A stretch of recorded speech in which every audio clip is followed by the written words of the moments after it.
signal? Hello, hello, hello. So, just going out for a bit of a ride today. It's a lovely Saturday. Temperature 8.5 degrees. Central Victoria. Okay, let's see what subject matter we can come up with today. Let's talk about how I nearly bought another 890R last week. So the story goes, there was a fellow on our local Australian Facebook group who said his bike was stolen, and I had a few chats with him, and then he said I saw another post that he'd received a new bike from the insurance company. So I said, I guess yours will be getting sold at auction. So I went tracking it down, found it, and the only thing that had occurred was some bizarre thieves, opportunistic people, had ripped his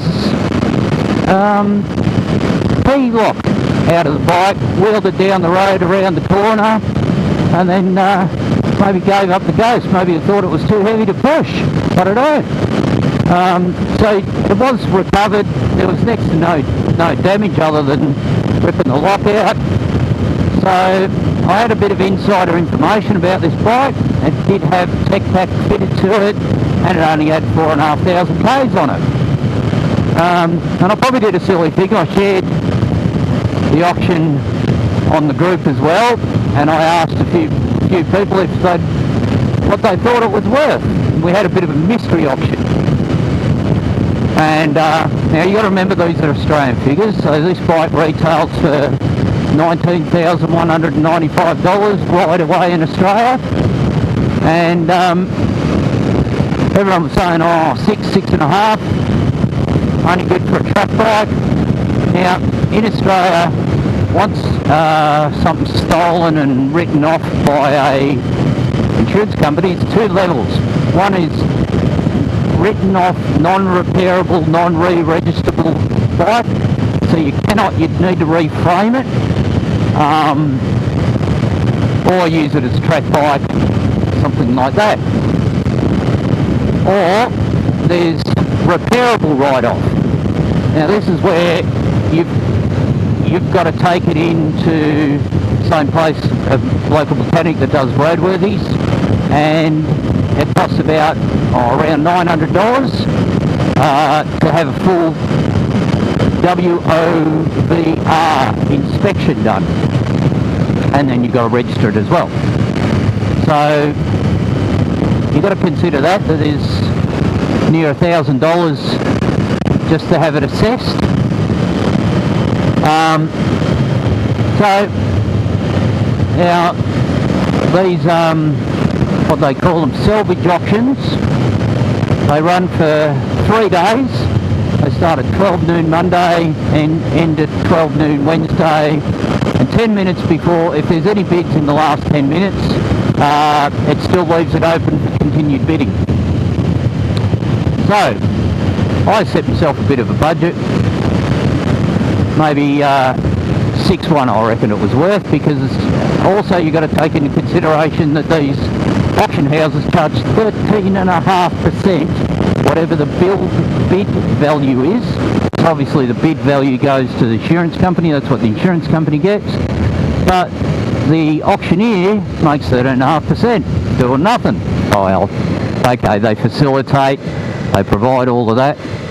So because of COVID-19, there was no inspection, there was only, a dozen basic photos. What we got going on here? And so I thought I had some insider knowledge here. So I had high bid for about a day and a half, 2 days at $4,600, and I thought, whoa, this is looking good. Now you can set a max bid limit. I'd been knocked off twice, other people had bid, but then I was sitting at high bid at 4.6. So I reset my limit at 5.2. I thought, oh yeah. You get alerts, you can sit and watch it, you get email alerts if you've been outbid. So it's about 45 minutes to go and I think I'm sitting pretty.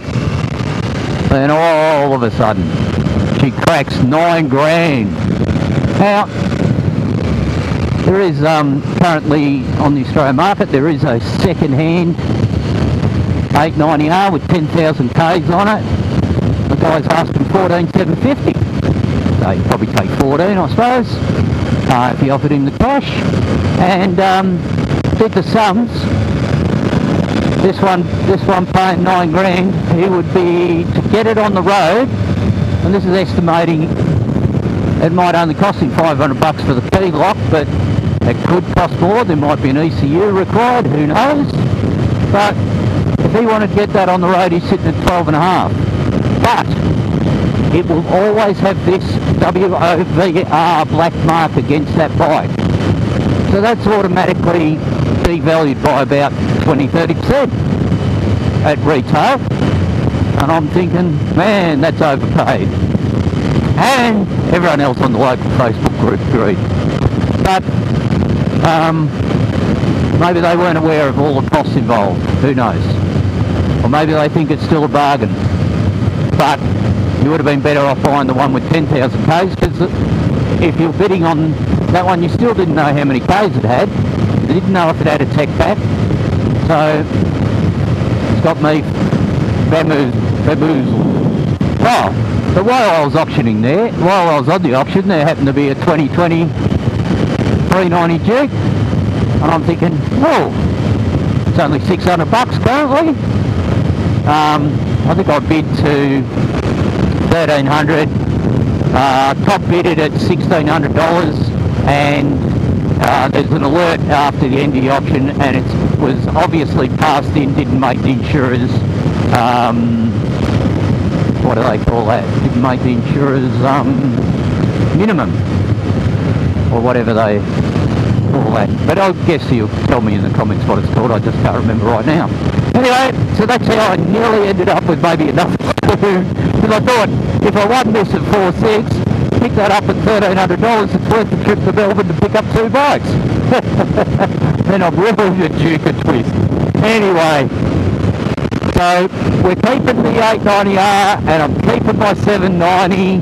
She's just at the shop getting a few things done, getting her ready for the next drag racing meeting, and we'll be out having some more fun on her. Okay, bye. Oh, hang on. This is a not lovely setup. Bends. We'll head around here.